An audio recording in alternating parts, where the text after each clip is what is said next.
the North Adams secret dossier.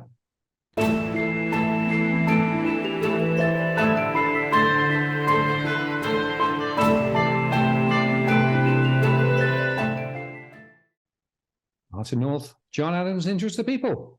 John Adams, we're back. Hello, Martin. How are you today? I'm very good. How are you going?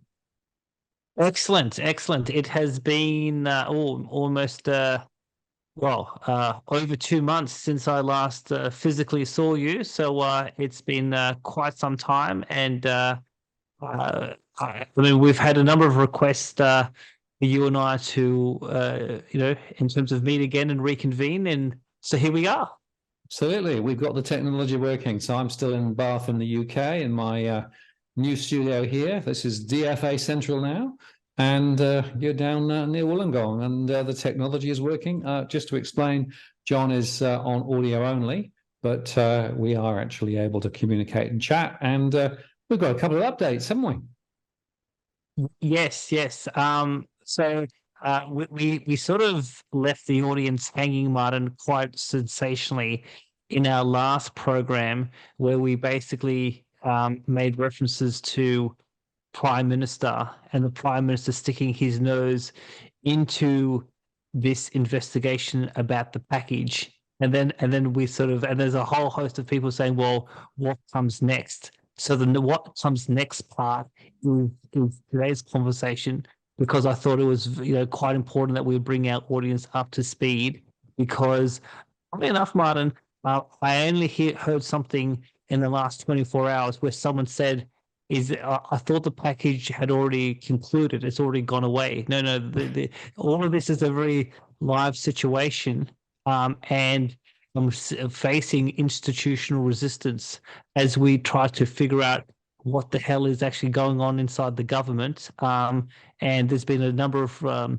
official processes that I've been pursuing in the last 4 weeks, and I think we're going to get something quite substantial in the next 1-2 weeks. And so the title of the show, The Secret Adams North Dossier, I mean, there's a file, there's potentially a pack of files about you and I, Martin, that I'm trying to get my hands on, and we'll obviously get into that in a second. Absolutely. Well, things do move on, and sometimes things move on very, very slowly, and sometimes because that's just the pace at which things go, but sometimes people slow up their progress on investigations and things like that, perhaps because of external factors, perhaps because they don't want to get to the point of conclusion. And so there's a question of motivation here. And, it looks quite a long time now, quite a few months since the package landed, and it's still not concluded.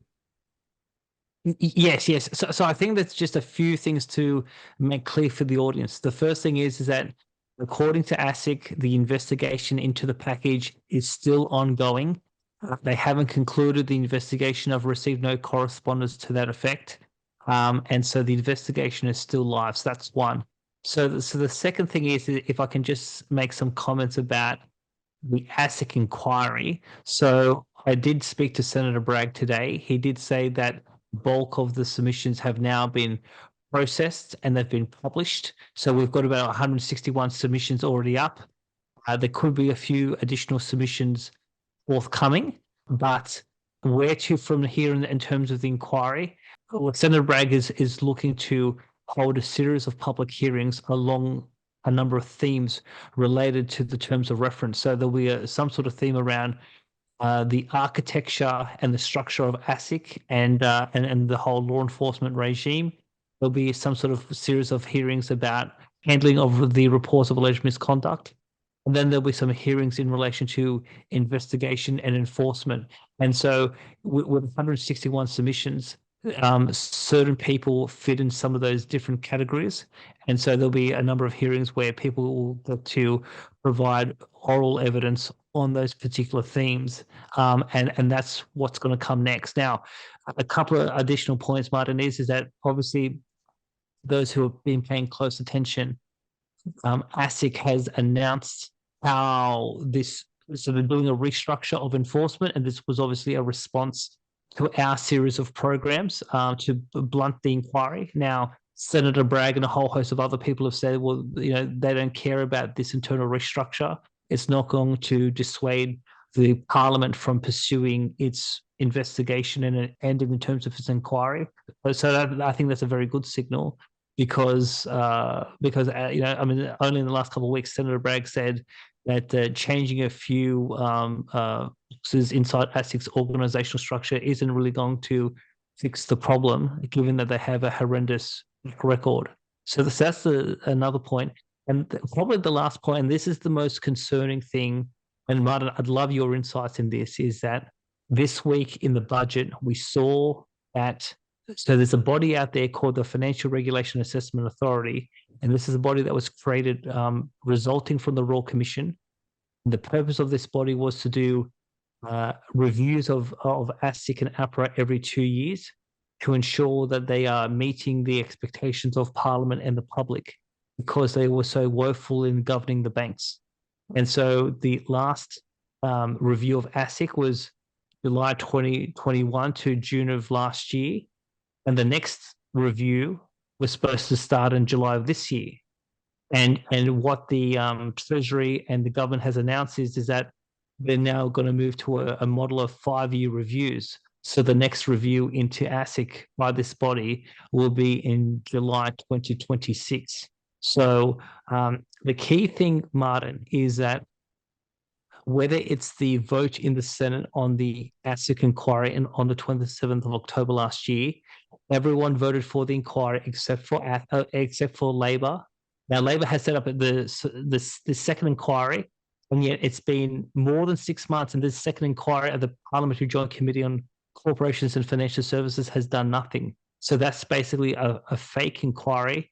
It was never intended to do any work, and it was there purely as a smokescreen to stop the Parliament from commencing the inquiry that is happening now.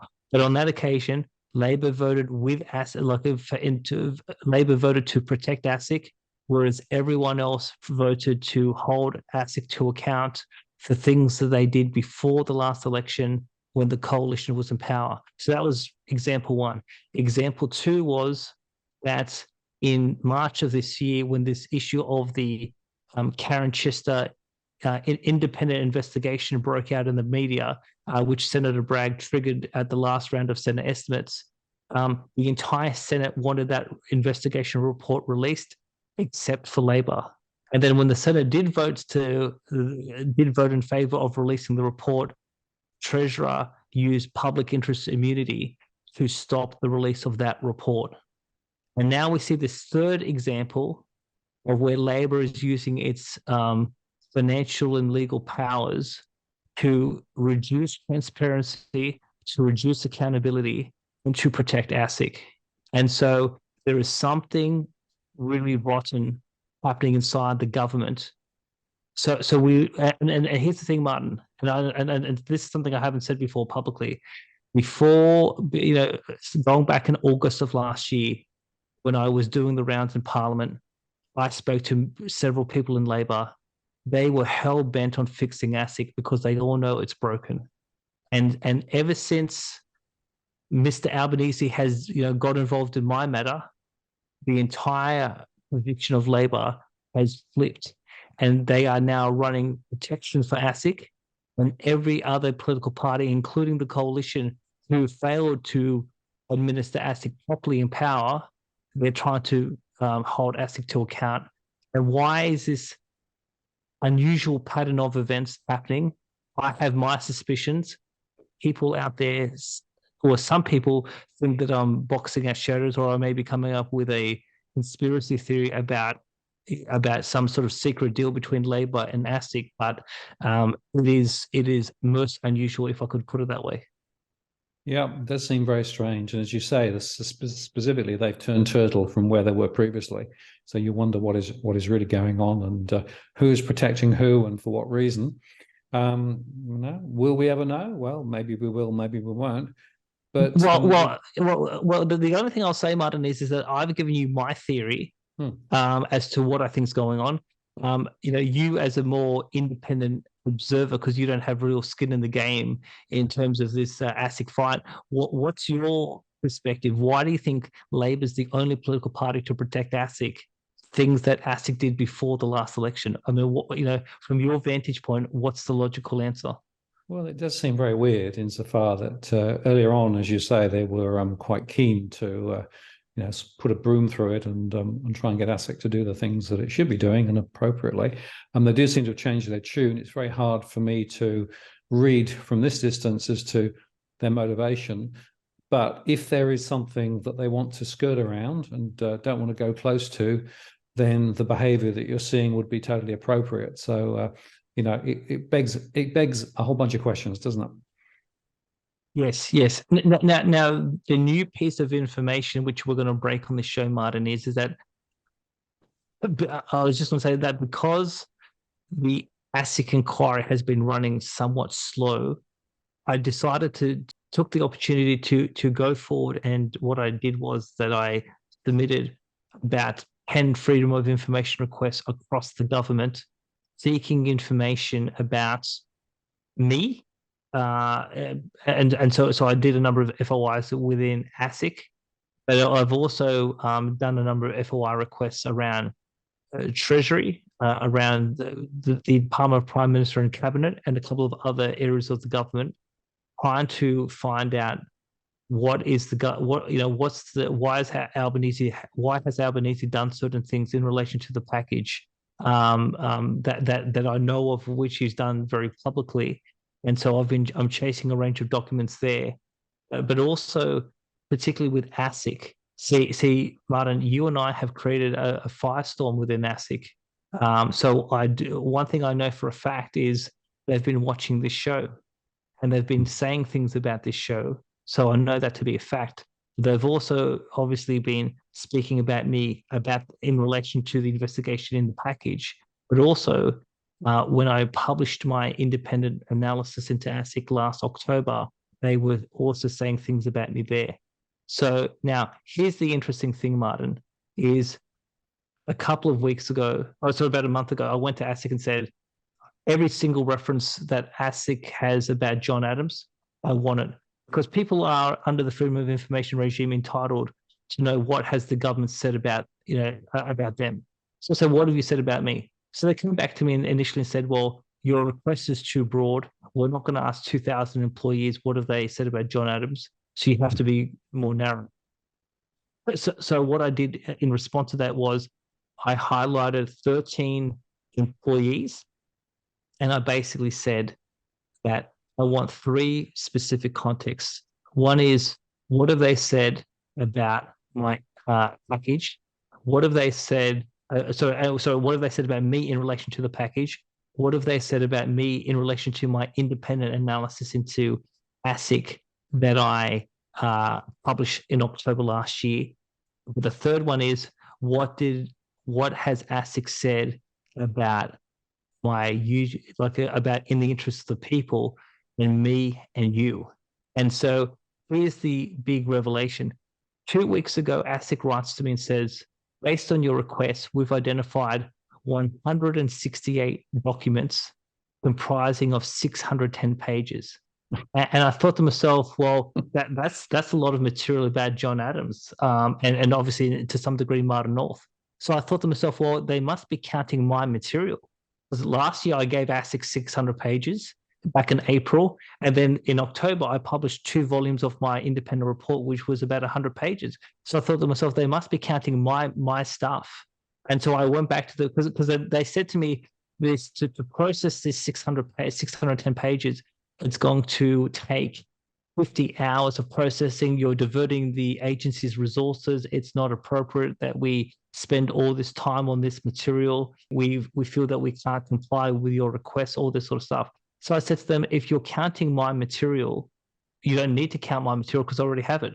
So please go through and cull anything that came from me. And I want the stuff that I don't have. Well, this past week, Martin, they did do that culling exercise. And they came back to me and said that they have identified 142 documents about John Adams. And this is 142 documents that I did not originate, coming from 13 specific employees at ASIC. You know, if I was to go back and ask them about more employees, I'm sure there could be many more documents. So there are documents within ASIC which talk about me and you, and some of our provocative shows about ASIC. And I'm waiting for a decision that will hopefully come in the next week or so. And I'm hoping if these guys have nothing to hide, they're going to give me all 142 documents, which will be probably 300-400 pages, and we'll start to figure out what exactly has John Adams, what have they been saying about John Adams? Has ASIC actually been doing its job in going after crooks, or have they been obsessed with the commentary of North and Adams, and have they been preparing? Because what I suspect is one of these documents is going to be, Martin, is some sort of brief or some sort of dossier about you and me, where they're saying, well, who are these people from Wollongong doing these shows about us? We need to know who they are and their background and what's their agenda. So someone's probably prepared some background research about you and I, and dare I say, that's what I suspect we're going to find fairly shortly, the Adams North dossier. And hopefully it's not as controversial as the Steele dossier in the Trump-Russia scandal, but you never know with the intrigues of ASIC. Well, it is pretty astonishing, and that's a vast number of references, and as you say, significant volume of material. So it will be very interesting to see. You say it's a couple of weeks before you know whether they're going to progress it? Well, so I suspect, so we're recording on Friday, the 12th of May. So I suspect that not this Monday coming, but the following Monday, I think it's roughly about the 20th of May. That's when they have indicated they will tell me how many of these 142 documents they're willing to release. And obviously, if they release the documents, the question is, will they redact the document or will they be unredacted? Because obviously, I think we were very aggressive. We called for people to be fired. We called them corrupt. There was one show we talked about deep state corruption. So we've said a number of provocative things, and no doubt we probably got under someone's skin. So, and obviously, initially in early October, they dismissed our commentary in my report, and they said it was simplistic. And then by the end of October, the Parliament established 2 inquiries, which would have been an absolute shock for them. So who knows? It could be that someone has said something unprofessional that we'll have to see if they are willing to release it. But the one piece of advice, Martin, if I could pass on to you and the audience is that when you go through this process, you have to be very specific about what records you're seeking. Now, what I've been able to learn in the last month in relation to ASIC is that they have email, they have documents and records, but they also have an instant messaging service on laptops and desktops. Now, this instant messaging service, kind of like Telegram or Messenger or something like that, they have something like that on their work computers. Any messages that had any back and forth communication on that instant messaging service is subject to FOI. But the other thing, and this is what they call chat messages. But the other thing I learned is that most of these employees at ASIC, particularly at the senior level, they get government issued phones. And if there's any text messages on those government issued phones, those text messages are also subject to FOI. So that's why I've asked for the text messages, the chat messages, the emails, records, documents, handwritten notes, etc. And so if you don't ask for these specific categories of documents, they will exclude them, and on the basis that you never asked for them. So that's why I've tried to be thorough to cast a wide net to see what would we find. And so at this stage, 13 employees have produced 142 documents about yours truly. And I'm just dying to see what these documents have to say. Well, it'll be very interesting, John, to see how this plays out. And, in the interest of the people, we're going to share it with the audience as much as we can. And it will be interesting to see whether, in fact, they do provide information or whether they turn around and find excuses as to why they can't provide it. So watch this space, folks. Absolutely. Well, John, thanks for the update. Very interesting, very important. And we'll keep going. Hopefully, we'll be able to continue to make programs on IOTP in the weeks and months ahead. You're building a bit of a studio there, and I think we're going to have plenty to talk about. Yes, I mean, one of the perhaps last things I'll say, Martin, is that because our ability to record on a consistent basis it will be somewhat limited. One thing I have done in the last couple of months is set up a new YouTube channel. It's called The Public Crusader, so people can feel free to look for some of my individual commentary, just like how you've got Walk the World. And yeah, so hopefully every so often we can come back and update the audience. But again, we have broken on this particular channel that there is supposedly an active criminal investigation by ASIC looking into significant alleged crimes, and ASIC has yet to conclude the investigation. And my frustration is that there could be lots of people being placed in a position of financial harm, and we're just waiting to see whether my case theory was correct, whether ASIC's going to do their job, and I guess from a political angle, what motivated the Prime Minister to intervene when he should have been able to be smart enough to allow law enforcement to do their job unencumbered. But so the political angle is obviously very important. I will say, there are people in this country who are far too afraid to even contemplate touching the issue of the Prime Minister. So yeah, I've had a number of conversations, particularly in Parliament, even in the last couple of months, even after our show, and people have just said it's too hot to touch. So very much like Martin, you are now you are under the reign of King Charles, and very interesting that in England certain things are not to be said, and certain people not to be touched. And given that Australia has its heritage from the UK, same deal here.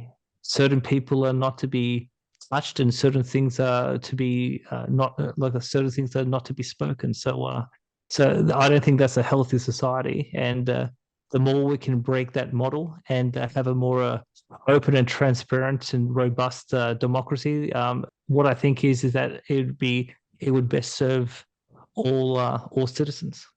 Absolutely. Well, in the interest of the people is exactly what we're talking about, and our quest continues. John, thanks for the time today, and look forward to the next one. Thank you, Martin. Martin North, John Adams, in the interest of the people. We'll see you next time.